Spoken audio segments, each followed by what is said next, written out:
Hello दोस्तों, study mode में आपका स्वागत है। बिहार पुलिस कांस्टेबल भर्ती 2020-21। आज मैं आपका साइंस का टेस्ट लेने वाला हूं। देखूंगा कि साइंस में आपकी तैयारी कितना है।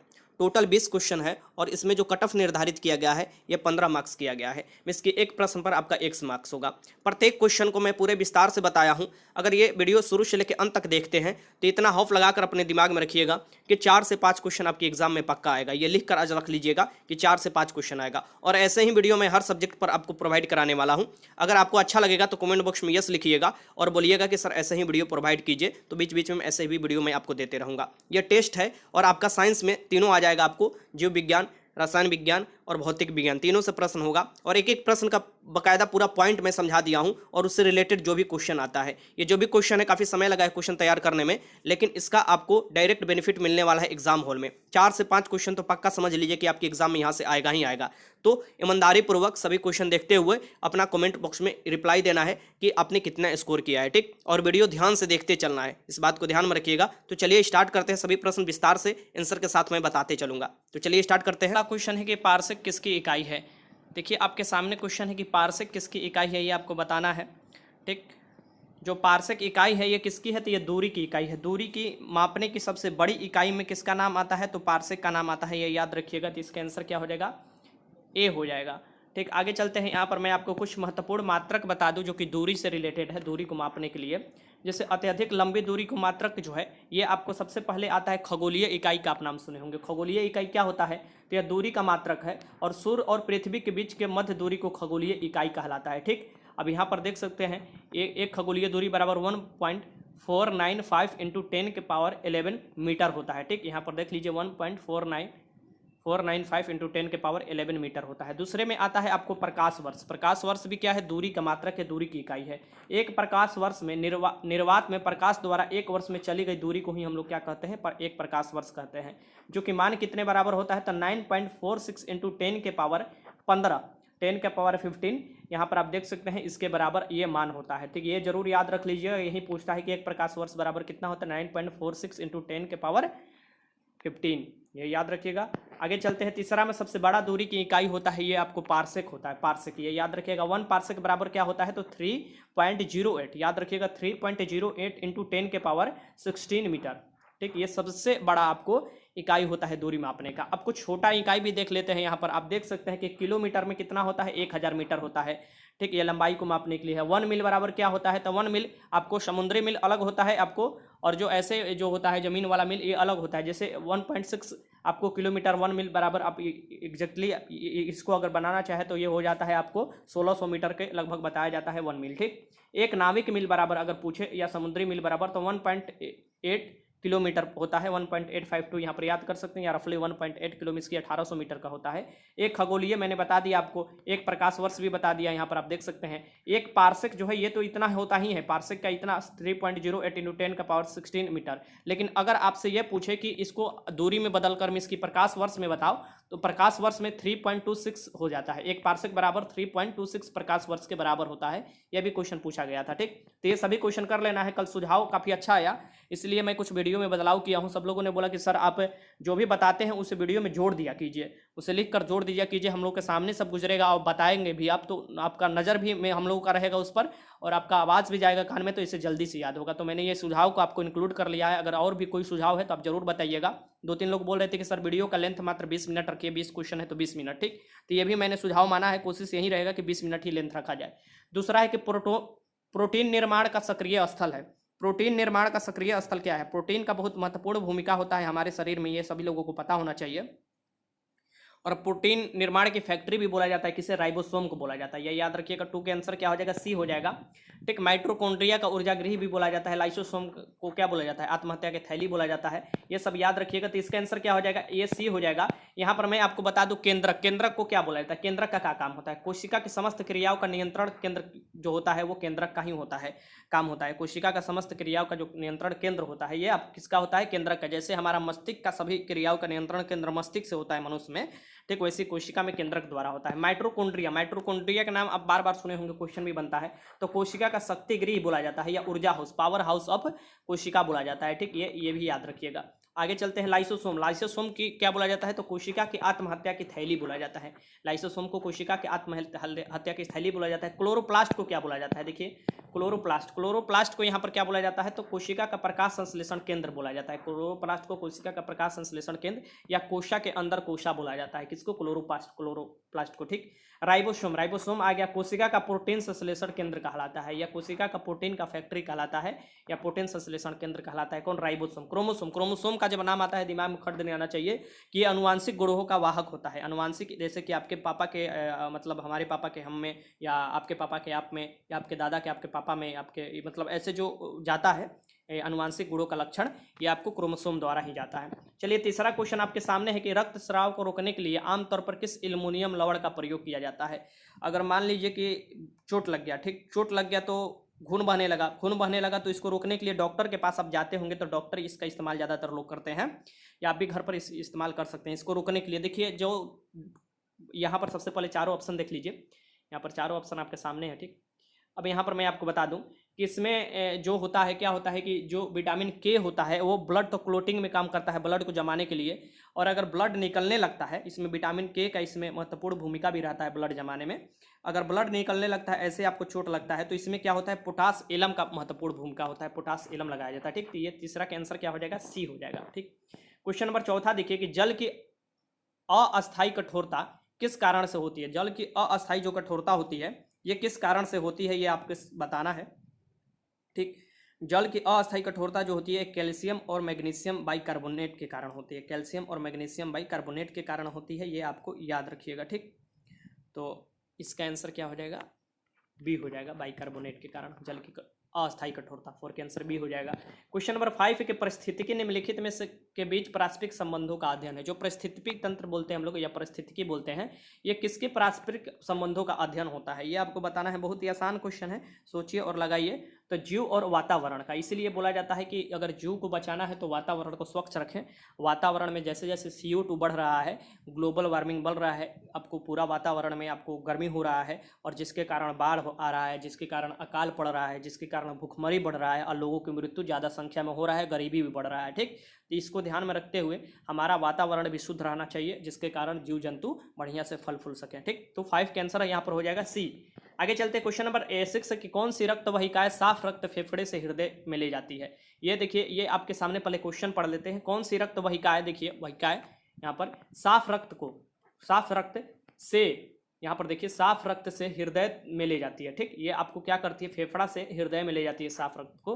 तो ये आपको बताना है, ये सामने आपके ऑप्शन है, फुसफुस धमनी है, हृदय धमनी है, हृदय सीरा है, या फुसफुस सीरा है। ये आपको बताना है कि इसमें से कौन सा आंसर सही होगा। तो यहाँ पर आप देखिएगा इसका आंसर, देखिए डी वाला ऑप्शन, देखिए डी, फुसफुस सीरा। यहाँ पर फुसफुस सीरा जो होता है यही इसका आंसर होता है। बड़ा लोगों में कन्फ्यूजन होता है, वाहिकाएं जो होती है फेफड़े से हृदय, हृदय से फेफड़े, ये बड़ा ये डाउट होता है। चलो आज हम डाउट क्लियर ही कर देते हैं। देखिए मानव शरीर में रुधिर का संचरण धमनियों, आर्टरी और सिराओं द्वारा होता है। जैसे रुधिर का संचरण होता है ना, ये धमनी एक काम करता है, एक सिराएं काम करता है। एक में क्या होता है कि ब्लड जाता है, एक में ब्लड आता है, ठीक। तो यहाँ पर आपको धमनी सिराएं याद रखिए। धमनी किसे कहते हैं, धमनी किसे, जो रुधिर वाहिकाएं हृदय से रुधिर को शरीर के विभिन्न भागों में ले जाती है, उसे हम लोग धमनी करते हैं। ये क्या करती है कि हृदय जो है हमारा, हृदय पंपिंग करता है ना, वहां से क्या करता है कि शरीर के अन्य भागों में ब्लड को दौड़ाता है, ठीक। ब्लड को दौड़ाने के लिए जो रोड, मतलब कि एक तरह से रोड ही ना होता है जिस पर लोग चलते हैं या गाड़ी चलता है, वैसे ही धमनी जो है उसमें ब्लड को चलाया जाता है। वो आपको कैसे, तो हृदय से लेकर आपको शरीर के अन्य भागों में ब्लड इसमें जाता है, उसे हम लोग धमनी कहते हैं, ठीक। इसका महत्वपूर्ण देख लीजिए, इसका आपका समानता शुद्ध रुधिर या ऑक्सीजनित रुधिर, प्योर ब्लड, यहाँ पर देखिए, या ऑक्सीजनेटेड ब्लड, मिसकी जिसमें ऑक्सीजन हो वो प्योर ब्लड होता है, मिसकी वो प्रवाहित होता है सिवाय फुसफुस धमनी में। फुसफुस धमनी एक ऐसा चीज है जिसमें आपको अशुद्ध रुधिर या बी ऑक्सीजनित रुधिर, मतलब कि इम्प्योर ब्लड या डी ऑक्सीजनेट ब्लड प्रवाहित होता है, किसमें, इसमें फुसफुसीय धमनी में, ठीक। ये याद रखिएगा, इसमें ये प्रवाहित होता है। आपको एक सिवाय यहाँ पर देख लीजिएगा, शुद्ध जो होता है प्रवाहित, ये तो होता ही है इसमें, जैसे जो आपको दिया है ना यहाँ पर, ये धमनी में, ठीक। लेकिन एक फुसफुस यहाँ पर देखिए, फुसफुसीय धमनी होता है जिसमें अशुद्ध आपको रक्त प्रवाहित होता है। बात आता है सीरा को हम लोग वेंस बोलते हैं। यहाँ पर देखिए सीरा, ये वे रुधिर वाहिनियाँ जो शरीर के विभिन्न अंगों से रुधिर को हृदय में वापस लौटाती है, शिराएं कहलाती है। ठीक, धमनियाँ जो होते हैं शरीर के जो है ये वाहिकाएं ऐसी होती है जो शरीर के विभिन्न भागों में तो रुधिर चल गया है, अब रुधिर को फिर से वो हृदय के पास लाएगी, अब फिर हृदय से क्या करेगा, धमनी के होते हुए फिर जाएगा शरीर के अन्य भागों में, फिर शिरा क्या करेगी, उधर से लाएगी। तो ये जो ब्लड, ये जो हमारा हृदय पंपिंग करते रहता है, खींचता है ब्लड, फिर फेंक मतलब कि जाता है, फिर छोड़ता है, ऐसे बहुत तेजी गति से ये करता है। तो यही इसका काम होता है। आपको एक आपको धमनी होता है, एक शिरा, यही इसका मुख्यतः काम होता है। देखिए शिराएं में समानता, यहाँ पर देखिए शिराएं में समानता अशुद्ध या कार्बन डाइऑक्साइड युक्त रुधिर बहता है। जो शिराएं होते हैं इसमें क्या होता है, जैसे कि हम लोग बोलते हैं ना, इसको याद करने का सबसे अच्छा तरीका है कि हम लोग वातावरण से क्या लेते हैं, ऑक्सीजन लेते हैं और छोड़ते क्या है, CO2 छोड़ते हैं। तो जैसे ही हम लोग ऑक्सीजन लेते हैं तो वो आगे आया, नाक से आपको अंदर के तरफ गया, और वो क्या हुआ कि वो आपको ब्लड में होते हुए शरीर के अन्य भागों में जाएगा, तब ना उधर से लौट कर आएगा। जैसे सबसे पहले लेंगे तो फिर शरीर के अन्य भागों में जाता है, तो वो जैसे ही जाएगा वो कौन सा काम करता है, तो वो धमनियाँ काम करता है। ठीक, धमनियाँ लेकर जाता है। ठीक, और फिर वो क्या करता है, उधर से लौटाता है क्या, CO2 लौटाता है, तभी तो हम CO2 छोड़ते हैं। तो बस इसे आप याद कर लीजिए, बहुत आसान है। ठीक, तो जो CO2 वाला होता है ये इम्प्योर ब्लड कहलाता है, और जो प्योर ब्लड कहलाता है जो ऑक्सीजन लेकर जाता है, तो वो धमनी काम करता है प्योर वाला। और शिराएं जो है ये आपको मतलब कि अशुद्ध रक्त का उधर से लाने का काम करती है। ठीक, लेकिन इसमें भी एक ये है, एक्सेप्शनल है। यहाँ पर देखिए फुसफुस शिरा जिसमें शुद्ध रुधिर या ऑक्सीजनित युक्त रुधिर बहता है। फुसफुस शिरा में क्या कहता है, बढ़ता है शुद्ध रुधिर या ऑक्सीजनित रुधिर बहता है। ये याद रखिएगा। तो ये आपको क्वेश्चन कभी भी पूछेगा तो आपको आराम से लगा लेना है। ठीक, तो आगे चलते हैं।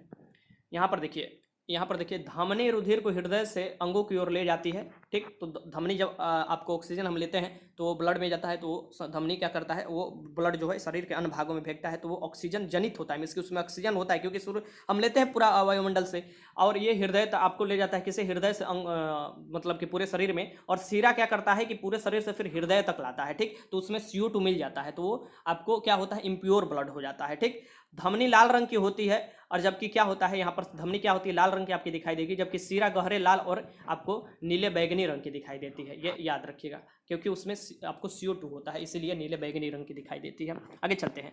7वां क्वेश्चन है कि पीने के पानी को शुद्ध करने के लिए निम्न में से किसे प्रयोग किया जाता है। पीने के पानी को शुद्ध करने के लिए निम्न में से किसका प्रयोग किया जाता है, ये आपके सामने क्वेश्चन है, और ये क्वेश्चन को आपको लगाना है, आराम से इसे लगाइए। क्लोरीन का, क्लोरीन का आप देखिएगा कि ब्लीचिंग पाउडर में भी, क्लोरीनीकरण करने के लिए भी बहुत जगह इसका क्लोरीन का उपयोग किया जाता है, आपको जो पानी में स्थित जीवाणु है उसको मारने के लिए। तो ये क्लोरीन, ये याद रखिएगा। ठीक, 7 का आंसर बी हो जाएगा। क्वेश्चन नंबर 8 है कि इनमें से कौन प्राथमिक रंग है। प्राथमिक रंग, प्राइमरी रंग, ये आपको बताना है कौन सी इसमें प्राथमिक रंग है।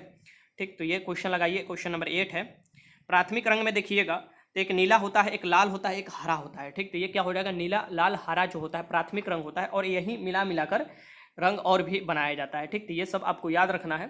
ठीक, 8 के आंसर क्या हो जाएगा, सी हो जाएगा। आगे चलते हैं। क्वेश्चन नंबर 9 है कि स्टेथोस्कोप ध्वनि के किस सिद्धांत पर कार्य करता है। स्टेथोस्कोप जो है ये ध्वनि के किस सिद्धांत पर काम करता है, ये आपके सामने क्वेश्चन है। ठीक, तो ये स्टेथोस्कोप ध्वनि के किस सिद्धांत पर काम करता है, तो ये काम करता है प्रकाश के परावर्तन, ये परावर्तन के सिद्धांत पर काम करता है। ठीक, स्टेथोस्कोप जो होता है ना, जो डॉक्टर सब कान में लगा कर आला आला बोलते हैं हम लोग, और वो आपके हृदय पर रखता है और फिर चेक करता है, ये आपको इसी सिद्धांत पर, परावर्तन के सिद्धांत पर काम करता है। परावर्तन का सिद्धांत क्या कहलाता है, प्रकाश के परावर्तन का सिद्धांत देखिए यहाँ पर सबसे पहले देख लीजिए। यहाँ पर देखिए प्रकाश के चिकने पृष्ठ से टकराकर वापस लौटने की घटना को प्रकाश का परावर्तन कहते हैं। ठीक, तो ये प्रकाश अगर कोई भी चीज जाता है, जैसे ध्वनि ही जाता है और ध्वनि वो आपको लड़कर वापस आता है, तो उसे भी तो परावर्तन बोलेंगे ना। ध्वनि जो लड़कर वापस आता है तो उसे भी परिवर्तन करते हैं, और स्टेथोस्कोप में वही आपको दिमाग लगाया गया है। ठीक, प्रकाश का परिवर्तन से संबंधित भी क्वेश्चन बन जाता है, इसलिए मैंने यहाँ पर करवा दिया कि प्रकाश जब जाता है लौट कर फिर वापस लड़कर वापस आ जाता है तो उसे प्रकाश का परिवर्तन करते हैं। परिवर्तन के नियम देखिए, परिवर्तन के नियम यहाँ पर दिया है, लॉ ऑफ रिफ्लेक्शन 2 है, इसलिए मैं आपको जल्दी से याद करा दे रहा हूँ, क्योंकि यहाँ से क्वेश्चन बनता है। आपतन कोण परावर्तन कोण के बराबर होता है, मीन्स की कोई प्रकाश आया टकरा कर गया तो आपतन कोण और परावर्तन कोण के क्या होता है, बराबर होता है, मीन्स की आपतन कोण परावर्तन कोण बराबर होता है। ठीक, आपतित किरण मीन्स की जो आ रही है किरण, आपतन बिंदु जहां पर आ रही मीन्स जिस बिंदु पर टकरा रही है, और अभिलंब। ठीक, ये आपको क्या होता है, और परावर्तित किरण एक ही समतल में होते हैं, एक ही समतल में ये सभी आपको होते हैं। ठीक, आपतित किरण, आपतन बिंदु, ये अभिलंब, और परिवर्तित किरण ये अभिलंब है, ये आपको परिवर्तित जैसे से परिवर्तन हो गया, तो ये आपको सब एक ही तल में होते हैं, समतल में होते हैं। ठीक, ये आपको प्रकाश के परिवर्तन के नियम कहलाता है। ठीक, क्वेश्चन नंबर 10 देख देते हैं। क्वेश्चन नंबर 10 कि किसी ठोस पदार्थ को बिना द्रव में बदले सीधे वाष्प अवस्था में परिवर्तित होने की घटना को क्या कहते हैं। बहुत ही महत्वपूर्ण क्वेश्चन है कि किसी भी ठोस पदार्थ है ठीक, उसे बिना द्रव में बदले ही सीधे क्या कर दिया जाता है, वो उसको आपको सीधे गैस में बदल दिया जाता है। ठीक, तो वो क्या प्रक्रिया कहलाता है, या गैस में बदल जाता है खुद ही, वो क्या प्रक्रिया कहलाता है। निफुतलीन देखिएगा, आपको कपूर देखिएगा, कर्पूर नहीं, कपूर जो जलाया जाता है वो देखिएगा। ये जो प्रक्रिया कहलाती है, ये कहलाती है आपको ऊर्ध्वपातन। ऊर्ध्वपातन प्रक्रिया कहती है कि कोई भी ठोस बिना द्रव में बदले सीधे गैस में बदल जाता है, वो क्या कहलाता है, ऊर्ध्वपातन कहलाता है। 10 का आंसर क्या हो जाएगा, ए हो जाएगा। क्वेश्चन नंबर 11 देखिए, क्वेश्चन नंबर 11 यहाँ पर कि रेटिफायर का प्रयोग किया जाता है। जो रेटिफायर है इसका प्रयोग किया जाता है, आपको बताना है कहाँ पर प्रयोग किया जाता है, किस लिए। तो रेटिफायर का जो प्रयोग किया जाता है यहाँ पर आपको ध्यान से क्वेश्चन को लगाना है, और ये आपको एक भी इसमें आपको गलत नहीं करना है। ठीक, तो ये रेटिफायर का प्रयोग किया जाता है एसी को डीसी में, अल्टरनेटिव करंट को डायरेक्ट करंट में बदलने के लिए रेटिफायर का प्रयोग किया जाता है। ठीक, तो इसका आंसर क्या हो जाएगा, सी हो जाएगा। देखिए, कुछ जो युक्ति है जो कि ऊर्जा के रूपांतरण करते हैं, इनका मैं नाम आपको जल्दी से रिवीजन करा देता हूं। कुछ 10 युक्ति है, जैसे कि यांत्रिक ऊर्जा को विद्युत ऊर्जा में, यांत्रिक ऊर्जा को अगर विद्युत ऊर्जा में परिवर्तित कोई करता है तो उसका नाम डायनोमो है। ये याद रखिएगा, यांत्रिक ऊर्जा को विद्युत ऊर्जा में, तब बड़ा बड़ा डैम पर इसका इस्तेमाल किया जाता है। पानी जब रोका जाता है, गिराया जाता है, तो इसका घुमाया जाता है टरबाइन द्वारा डैमों, और फिर इलेक्ट्रिसिटी पैदा किया जाता है। या पवन चक्की में भी इसका इस्तेमाल होता है। दूसरा में देखिए, दूसरा में है विद्युत ऊर्जा को ध्वनि ऊर्जा में परिवर्तित करता है। विद्युत ऊर्जा कोई है और इसे ध्वनि ऊर्जा में, तो इसे लाउड स्पीकर कहते हैं। ठीक, लाउड स्पीकर का आप देखे होंगे। सौर ऊर्जा को विद्युत ऊर्जा में जो बदलता है, सौर ऊर्जा को विद्युत ऊर्जा में परिवर्तित करने को सोलर सेल कहते हैं। इसे सोलर सेल, जो आपको इसमें आपको सिलिकॉन का उपयोग होता है अर्धचालक के रूप में, सिलिकॉन। ठीक, विद्युत ऊर्जा को यांत्रिक ऊर्जा, अब देखिए विद्युत ऊर्जा को यांत्रिक ऊर्जा में, यांत्रिक ऊर्जा को विद्युत ऊर्जा में डायनोमो का होता है, और जैसे ही विद्युत ऊर्जा को यांत्रिक ऊर्जा में बोलेगा, विद्युत मोटर का इस्तेमाल किया जाता है इसमें। ठीक, ये याद रखिएगा। विद्युत को यहाँ पर देखिए, विद्युत को प्रकाश या उष्मा ऊर्जा में, विद्युत को प्रकाश या उष्मा ऊर्जा में आपको जैसे बल्ब बुल्ब लगाया जाता है तो देखते हैं ना कि विद्युत जाता है और वो प्रकाश ऊर्जा में हो जाता है। ये परिवर्तित करने वाले उपकरण को विद्युत बल्ब कहते हैं। ठीक, ये याद रखिएगा। रासायनिक ऊर्जा को विद्युत ऊर्जा में, अब यहाँ पर आएगा रासायनिक ऊर्जा। रासायनिक ऊर्जा को विद्युत ऊर्जा में, आप देखे होंगे बैटरी अपने घर रखे होंगे, तो विद्युत सेल आपको जो रखे होंगे उसमें आपको तेजाब बुजाब होता है, उसमें रासायनिक अपक्रिया होती है, सल्फ्यूरिक अम्ल भी होता है उसमें। ठीक, तो वो आपको कर आपको विद्युत निकलता है आपको। तो रासायनिक ऊर्जा से विद्युत ऊर्जा में आपको क्या होता है, विद्युत सेल का। आगे देखते हैं कि विद्युत ऊर्जा को प्रकाश ऊर्जा में परिवर्तित करने वाले उपकरण, विद्युत ऊर्जा को, ये भी ट्यूबलाइट ही है, प्रकाश ऊर्जा में परिवर्तित करता है। ध्वनि ऊर्जा को विद्युत ऊर्जा में, अब देखिए यहाँ पर ध्वनि ऊर्जा को विद्युत ऊर्जा में कौन करता है। ठीक, विद्युत ऊर्जा से तो ध्वनि ऊर्जा में लाउड स्पीकर होता है, लेकिन ध्वनि ऊर्जा से विद्युत ऊर्जा में माइक्रोफोन का इस्तेमाल किया जाता है। किसका, माइक्रोफोन। आगे चलते हैं, रासायनिक ऊर्जा को प्रकाश ऊर्जा में, रासायनिक ऊर्जा को प्रकाश ऊर्जा में जो परिवर्तित करता है उसे मोमबत्ती कहते हैं। मोमबत्ती भी तो एक है ना, रासायनिक ऊर्जा को प्रकाश ऊर्जा में परिवर्तित कर रहा है। ठीक, मोमबत्ती जलाए हुए हैं ना, कैंडल जिसे बोला जाता है। ठीक, ये याद रखिएगा।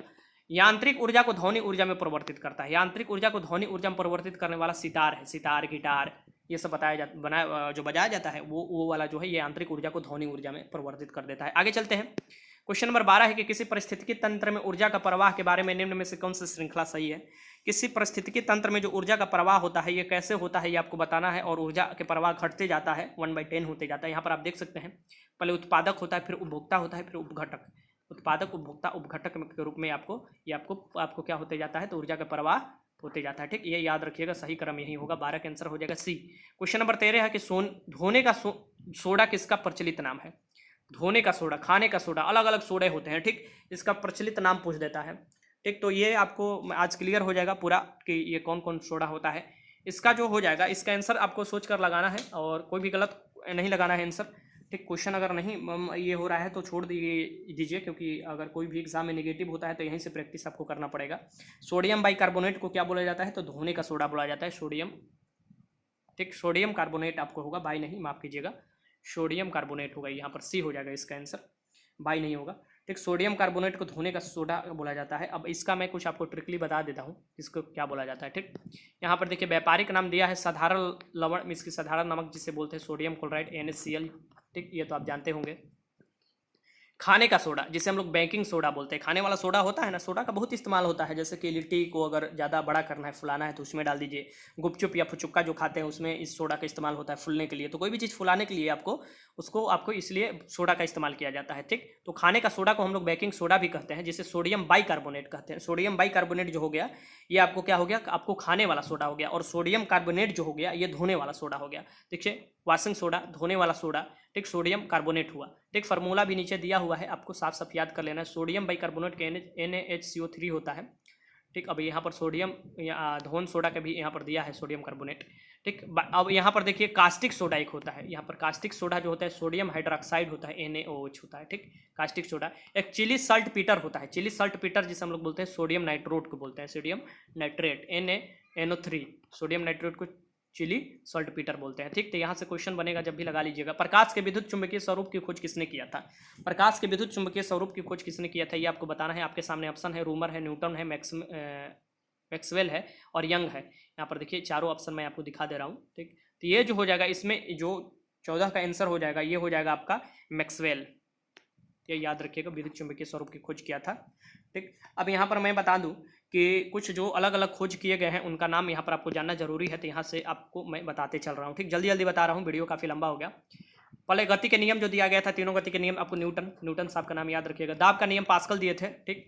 सापेक्षता के सिद्धांत जो दिए थे सबसे सदी के बड़े वैज्ञानिक आइजक न्यूटन, या आइजक न्यूटन ही माफ कीजिएगा, आइंस्टाइन दिए थे सापेक्षता के सिद्धांत। गुरुत्वाकर्षण के नियम जो दिए थे ये भी न्यूटन ने दिए थे। पलवन के सिद्धांत आर्किमिडीज ने दिया था, पलवन के सिद्धांत, ठीक। ये याद रखिएगा। अब यहाँ पर देखिए विद्युत धारा के तापीय प्रभाव जो दिए थे जूल ने दिए थे। विद्युत प्रतिरोध के नियम दिए थे ओम, इसलिए ओम का ये मात्रक इसका हो जाता है। विद्युत आकर्षण के नियम कूलाम दिए थे, कूलाम के नियम आपको पता होना चाहिए, Q1 Q2 बटा में ऐसे कर आपको कूलाम के नियम मैं आपको पढ़ाऊंगा पूरा डिटेल्स के साथ। विद्युत उष्मा प्रभाव जूल ने दिया था, विद्युत उष्मा प्रभाव। धारा विद्युत के बारे में आपको एलेक्जेंड्रो वेल्टा ने बताया था। विद्युत तरंग के बारे में हेनरिक हर्ट्ज ने बनाया था, इसलिए हर्ट्ज इसका इकाई भी है, हेनरी हर्ट्ज। विद्युत बैटरी एलेक्जेंड्रो वोल्टा, यहाँ पर आप देख सकते हैं। विद्युत, यहाँ पर देखिए स्थिर विद्युत के बारे में जो बताया था थेल्स ने बताया था, स्थिर विद्युत, ठीक। विद्युत आवेश के बारे में जो बताया था बेंजामिन फ्रैंकलिन ने बताया था, बेंजामिन फ्रैंकलिन। प्रकाश के अपवर्तन के नियम स्लेन ने दिया था, जो, ठीक। प्रकाश के कणिका सिद्धांत न्यूटन ने दिया था और प्रकाश के तरंग सिद्धांत जो हाइजेंस ने दिया था। ये सब आपको याद रखना चाहिए। चलिए आगे चलते हैं। आगे है कि ये देखिए जो बताया था कि पूर्णतः के जो प्रकाश आते हैं छोटे छोटे बंदलों में आते हैं, फोटान में, ये आइंस्टीन का भी इसमें नाम आता है, ये भी याद रखिएगा। 15 है कि निम्न में से कौन सा सहजीवी नाइट्रोजन यौगीकरण जीवाणु है? नाइट्रोजन यौगीकरण जीवाणु है, इसमें से कौन सा सहजीवी है ये आपको बताना है, ठीक। ज़्यादा देखिएगा, फलेदार जो चना वाले फल होते हैं उसमें आपको मिलता है, चना वाले पौधे में ये, ठीक। तो ये हो जाए राइजोबियम होते हैं, ठीक। ये याद रखिएगा, यौगीकरण जीवाणु होते हैं राइजोबियम, ठीक। ये उनके जड़ों में मिलते हैं। तो 15 का आंसर क्या हो जाएगा? सी हो जाएगा। क्वेश्चन नंबर 16 है कि ताप के सेल्सियस पैमाने पर परम शून्य ताप होगा। ताप के सेल्सियस पैमाने पर परम शून्य जो ताप होगा, परम शून्य, वो -273 डिग्री सेल्सियस होगा। ये याद रखिएगा। 16 का आंसर क्या हो जाएगा? आपको ये हो जाएगा। क्वेश्चन नंबर 17 है कि त्रिविमीय चित्र किसके द्वारा लिया जाता है? त्रिविमीय चित्र, 3 डायमेंशन वाला चित्र किसके द्वारा लिया जाता है ये आपको बताना है, ठीक। तो 17 आपके सामने क्वेश्चन है 17, ये होता है हेलोग्राफी, हेलोग्राफी द्वारा, ठीक। 17 का आंसर क्या हो जाएगा? सी। क्वेश्चन नंबर 18 है कि अस्थियों और पेशियों को आपस में जोड़ता है। अस्थियों में हड्डियों और पेशियों को आपस में जो जोड़ता है उसे क्या बोलते हैं? तो इसे टेंडन बोलते हैं, टेंडन। 18 का आंसर ए हो जाएगा। मैं जल्दी जल्दी इसलिए आपको सिर्फ आंसर बता रहा हूँ क्योंकि वीडियो काफ़ी लंबा हो गया। ऐसे आपको 206 हड्डी पाया जाता है पूरे शरीर में। सबसे छोटा स्टेपिस हड्डी है और सबसे बड़ा फीमर जांग की हड्डी है। टिबिया हड्डी टांग में पाया जाता है। ये सब आपको याद रखना चाहिए। जन्मजात जो बच्चा लेता है उसमें 300 हड्डी पाया जाता है, लेकिन जैसे ही वो बड़ होता है वो हड्डी पूरा कुछ हड्डी एक दूसरे में मिल जाते हैं तो वो 206 हो जाता है। स्वरगाही कौन सा रुधिर वर्ग है? स्वरगाही होता है एक स्वरदाता होता है। ग्राही में स्वरगाही में इसकी सबसे ले सकता है रुधिर और स्वरदाता में इसकी सबको दे सकता है। तो ये आपको बताना है। तो इसमें आपके सामने ऑप्शन में दे देता हूँ, यहाँ पर ऑप्शन आपके सामने है, ठीक। तो इसमें हो जाएगा स्वरगाही हो जाता है आपको जो लेता है सबसे ब्लड ले सकता है, ए भी होता है। और स्वरदाता जिसे बोला जाता है ब्लड ओ वाले को स्वरदाता बोला जाता है। आगे चलते हैं। क्वेश्चन नंबर 20 और आज का लास्ट क्वेश्चन है कि हृदय का प्रतिस्थापन किसके द्वारा किया गया था? हृदय का सबसे पहला प्रतिस्थापन जो किया गया था यह किसके द्वारा किया गया था? नाम आपको याद रहना चाहिए, ठीक। ये इनका नाम क्या था? तो इनका नाम था आपको, ठीक, 20 के आंसर लगाइए, सोच कर लगाइए, बहुत अच्छा नाम है इनका। इनका नाम है क्रिश्चियन बर्नार्ड, क्रिश्चियन बर्नार्ड, ये याद रखिएगा, ठीक, क्योंकि बार बार ये पूछ देता है। तो 20 के आंसर बी हो जाएगा। कुछ हम देख लेते हैं और भी, जैसे कि विभिन्न शाखाओं के जनक के बारे में पूछ देता है ऐसे ही। तो जैसे प्रतिरक्षा विज्ञान के जनक को आपको एडवर्ड जेनर को प्रतिरक्षा विज्ञान के जनक बोला जाता है। जीवाणु विज्ञान के पिता किसे बोला जाता है? रॉबर्ट कोच को बोला जाता है, ठीक। वनस्पति शास्त्र के पिता किसे बोला जाता है? आपको थियोफ्रेस्टस को बोला जाता है। और यही जंतु विज्ञान के पिता किसे बोला जाता है? अरस्तु को बोला जाता है। या जीव विज्ञान के भी पिता किसे बोला जाता है? एरिस्टोटल को बोला जाता है, या अरस्तु, जीव विज्ञान और जंतु विज्ञान को भी। लेकिन यहाँ वनस्पति विज्ञान को थियोफ्रेस्टस को बोला जाता है। इकोसिस्टम जो शब्द प्रयोग हुआ था, शब्द के जनक जो है ये टेस्ले है, ये याद रखिएगा। वर्गीय के पिता कैरोलस लिनियस, ये आपको पता होना चाहिए। वर्गीय के पिता बार बार क्वेश्चन पूछता है। अनुवांशिक के पिता किसे बोला जाता है? जे मेंडल को बोला जाता है, जे मेंडल, याद रखिएगा बस। आधुनिक भ्रूण विज्ञान के पिता किसे बोला जाता है? तो वान वेयर को बोला जाता है, ठीक, वान वेयर को। पादप रोग के विज्ञान जनक कौन है? ठीक, पादप रोग विज्ञान के जनक कौन है? तो एजे बटलर है। एजे बटलर है पादप जो रोग है, पौधे वाला रोग, उसके विज्ञान के जनक। पादप क्रिया विज्ञान के पितामह किसे कहा जाता है? स्टीफन सेल्स को कहा जाता है पादप क्रिया विज्ञान के पितामह। और सूक्ष्म जैविकी के पिता किसे कहा जाता है? लुईस पाश्चर को कहा जाता है। तो ये यहाँ पर था। ठीक, 20 क्वेश्चन मैंने आपको कराया और उसमें अच्छा खासा जानकारी भी आपको दिया। सभी को एक बार दो बार देखिएगा तो आपको वीडियो अच्छे से समझ में आ जाएगा। अगर नहीं समझ में आया होगा तो कोई भी क्वेश्चन में डाउट है कमेंट बॉक्स में जरूर। टोटल 20 क्वेश्चन में आपको बताना है कि अब कितना आपका स्कोर आया है। और ये 20 क्वेश्चन जो है ये आपका रामबाण होगा। 4 से 5 क्वेश्चन आपके एग्जाम में डायरेक्ट आएंगे। तो ईमानदारी पूर्वक बताइए अब कि आपके एग्जाम आपके कितने स्कोर किए हैं इस टेस्ट में। ठीक, तो वीडियो अच्छा लगा तो लाइक कीजिएगा। कोई भी मन में डाउट है कमेंट बॉक्स में लिख दीजिएगा। वीडियो देखने का आपका बहुत बहुत धन्यवाद।